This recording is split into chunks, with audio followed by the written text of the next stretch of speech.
Баршаңызға қайырлы күн достар. Бүгін бір жасағаннан мінсіз болып шығатын сметаник пирогтың рецептімен бөлісетін боламын. Ең алдымен електен өтілген ұнымызды салып аламыз ыдысымызға.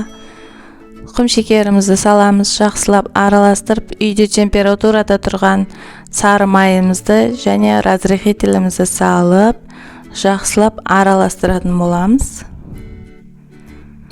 Қамырымыз крошка болу керек, үгітіліп тұру керек. Мінекей.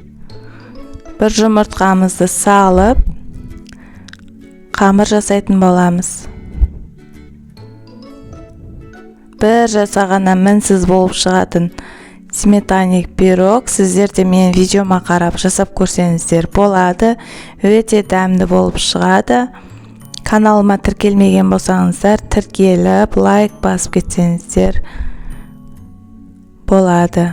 Мінекей қамырымыз дайын болды. Бетін пальгамен жауып, 20 минуттай холодильникке қойып қоямыз.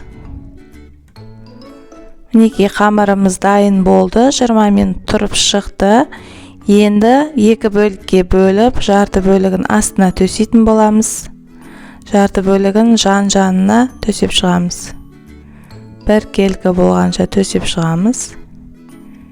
Үйде бар заттардан жасалатын пирог әрі дәмді. Жан-жанын қасықпен осылай басып шықсаңыздар болады. Мінекей ішіне қаймақ қосамыз. Және құмшекерімізді қосамыз. 3 жұмыртқамызды қосамыз, жақсылап араластырып, көп араластыруға болмайды. Ванилин қосып жібереміз, дәмі күшті болып шығады. Ванилин жоқ болса, қоспай қосаңыздар да болады.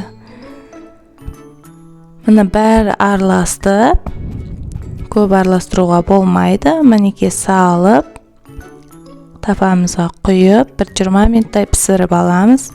20 минуттан кейін піскен соң, жарты сағаттай суытып қоямыз. Суытып болған соң кесетін боламыз. Мінекей. Жұмсақ, өте дәмді болып шығады. Бір жасағаннан керемет болып шығады. Сіздер де мен видеома қарап жасап көріңіздер. Каналыма тіркелмеген болсаңыздар, тіркеліп, лайк басып кетіңіздер. Ас болсын. Мінекей өте дәмді. Балалар өте жақсы көреді. Каналыма тіркеліп, қоңыраушаны басып кетуді ұмытпаңыздар.